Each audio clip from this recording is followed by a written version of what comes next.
No vídeo de hoje vamos falar de Gerdau, uma empresa centenária que apresentou um resultado impressionante em 2021. Mas cuidado, o investidor olhar somente para o último resultado e principalmente somente para o seu último dividend yield pode levar a erros. Portanto, confira nossa análise dos indicadores desta grande empresa nacional. Se gostar do conteúdo, curta, compartilhe e se inscreva no canal.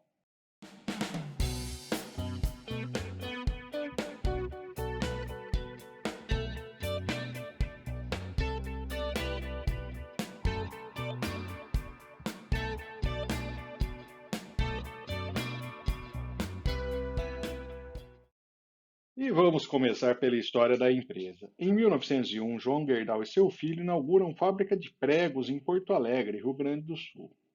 48 anos depois, a empresa abre capital na bolsa. Em 1969, tem início a produção nas regiões Sudeste e Nordeste do país. E cerca de 20 anos depois, tem início a produção de aços nos Estados Unidos. Em 1998, tem aquisição de parte de laminadora de aço na Argentina. No ano seguinte, a empresa lista as ações na Bolsa de Nova York. Um marco importante, em 2009, a empresa inicia a produção própria de minério de ferro. Falando em termos de estrutura da empresa, a Gerdau tem como acionista controlador a metalúrgica Gerdau.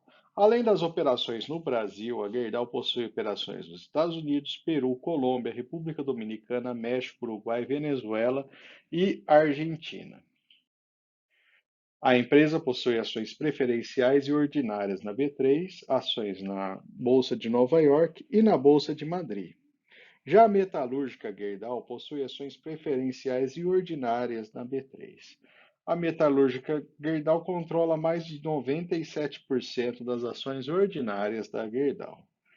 A metalúrgica possui um fundo de investimento e uma holding como controladores principais da empresa. Falando dos resultados agora, mais da metade do EBITDA é proveniente da operação no Brasil. Também representa a maior margem da empresa. 26,7% do EBITDA são provenientes da operação na América do Norte, 9,3% na América do Sul e 8,5% em aços especiais.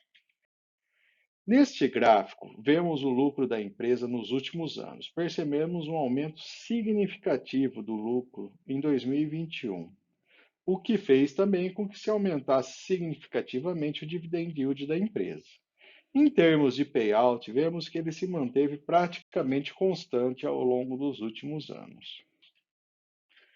Aqui temos uma perspectiva da empresa para um horizonte próximo. Em termos de Brasil, é esperada a estabilização da indústria da construção civil em patamar elevado.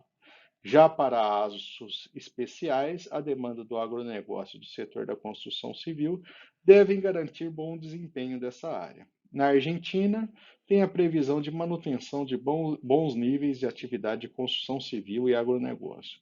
No Peru, a demanda positiva do setor da construção.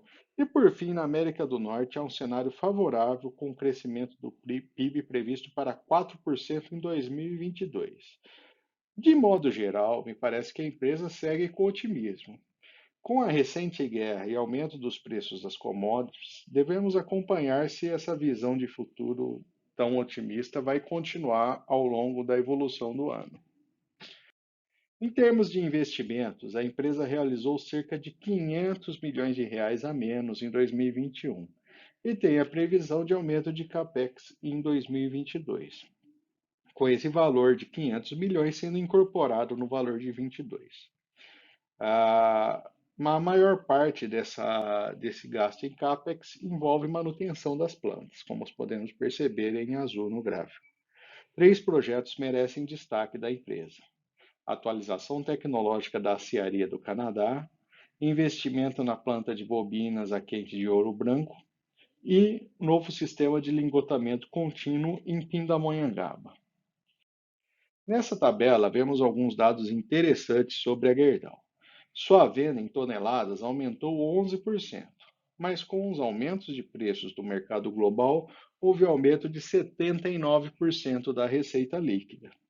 Com isso, o EBITDA ajustado da empresa mais que triplicou, saindo de 7,9 para 23,2 bilhões de reais. E por fim, na última linha dessa tabela, tivemos o lucro líquido ajustado da empresa, saindo de 2,4 para 13,9 bilhões de reais, quase se multiplicando por 6 vezes. Um resultado impressionante. Agora vamos comparar com os anos anteriores sem a pandemia. Neste horizonte mais longo, vemos que entre 2015 e 2017 a empresa registrou prejuízos, mas o patamar de lucros de 2021 nunca foi registrado nesse período, nesse histórico que a gente observa da empresa. É um cuidado que precisamos tomar, é que esse tipo de resultado costuma ser cíclico, a depender de variáveis externas.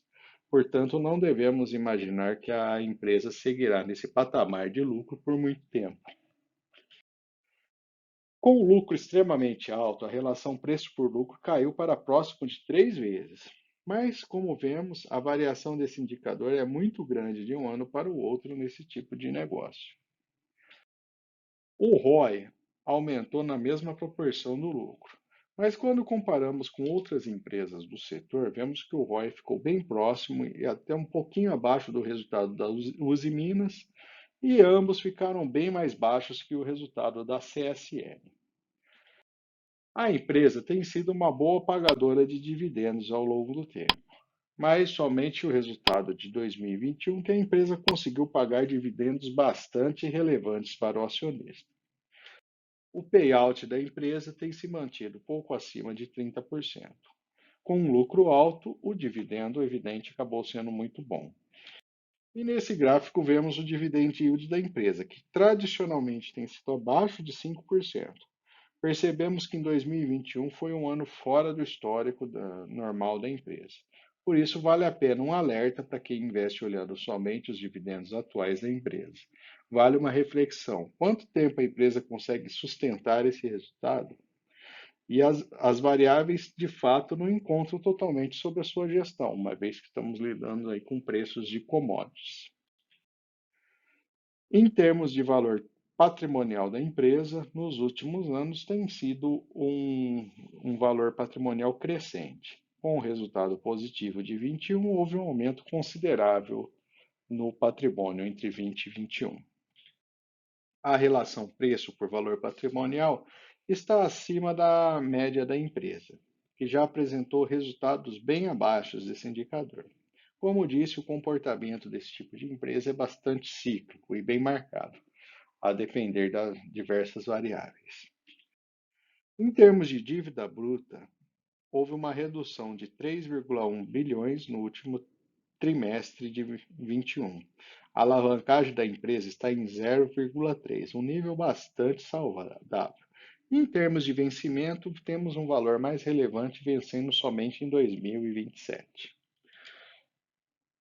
A ação está sendo negociada próxima a R$ 30. Percebemos um aumento significativo da cotação da empresa ao longo do ano de 2020, principalmente. Em termos de estimativas, a média aponta para 20% de valorização dos próximos 12 meses, mas a mínima aponta até para uma desvalorização significativa, ou seja, uma grande divergência dos resultados possíveis, fruto desse cenário de incerteza que a gente observa. Calculando o valor intrínseco da ação, chegamos a R$ 71, bem acima da cotação atual. Mas, quando olhamos o histórico de valores, vemos que dificilmente o valor intrínseco passava do valor atual da ação. Portanto, é um ponto de atenção para o investidor, principalmente não olhar somente o último resultado da empresa. Em termos de histórico de investimentos, somente quem investiu há 10 anos teve um ganho pouco acima da inflação. Mas quem pegou um momento de baixa há 5 anos atrás teve um resultado muito positivo. E quem investiu há um ano atrás, principalmente aí puxado por esse dividend yield que foi pago, teve um resultado também bastante interessante para um ano de investimento. E por fim, vamos levantar os pontos positivos e negativos de investimento na Gerdau.